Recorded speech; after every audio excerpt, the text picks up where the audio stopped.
Direcția Județeană pentru Sport și Tineret Sălaj, în parteneriat cu Inspectoratul Școlar al Județului Sălaj și asociațiile județene pe ramură de sport Sălaj, au organizat în perioada 10 noiembrie-26 noiembrie 2015 ediția a 22-a a Cupei Liceum la disciplinele sportive basket, handbal și volei fete și băieți. Direcția Județeană pentru Sport și Tineret Sălaj a asigurat premiile constând în cupe și diplome pentru primele 3 echipe de la fiecare disciplină sportivă și tricouri pentru echipele clasate pe locul 1, iar Inspectoratul Școlar Sălaj, prin conducerile unităților de învățământ, a asigurat locațiile de desfășurare a competiției, în timp ce asociațiile județene pe ramură de sport au asigurat arbitrajul. Din păcate, liceienii nu s-au îngăsuit să participe la ediția din acest an a Cupei Liceum. În competiția feminină de basket au participat doar 3 echipe, iar la finalul întrecerii clasamentul a arătat astfel: locul 1, Colegiul Național Silvania Zalău, profesor Cotono Alexandru; locul 2, Colegiul Tehnic Alessandru Papiu Ilarian Zalău, profesor Horea Alexandru Giurgiu; și locul 3, Liceul Teoretic Gheorghe Șincai Zalău, profesor Bontu Estero. La fel ca și în întrecerea feminină, la startul competiției masculine de basket s-au înscris tot 3 echipe, iar clasamentul final a fost următorul: locul 1, Colegiul Național Silvania Zalău,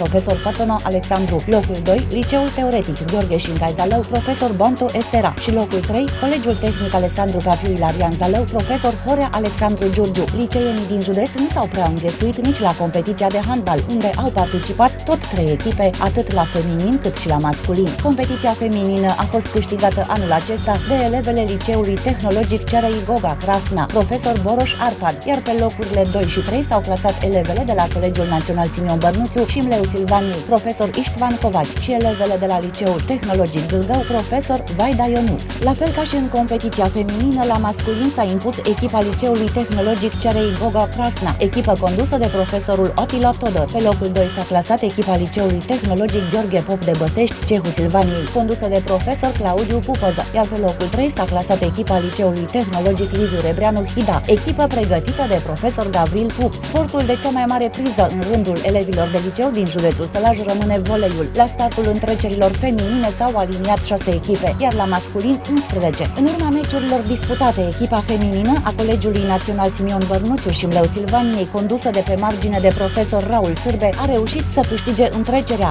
iar pe următoarele 2 locuri s-au clasat echipele Colegiului Tehnic Alessandru Papiu Ilarian Zalău, profesor Claudiu Prișan, și Liceului Teoretic Gheorghe Șincai Zalău, profesor Dan Predescu. La masculin, prima poziție a revenit echipei Colegiului Tehnic Alessandru Papiu Ilarian Zalău, profesor Claudiu Prișan, urmată pe podiumul de premiere de echipa Colegiului Național Simion Bărnuțiu și Mleu Silvaniei, profesor Raul Sârbe, și echipa Colegiului Național Silvania Zalău, profesor Marcel Berceanu.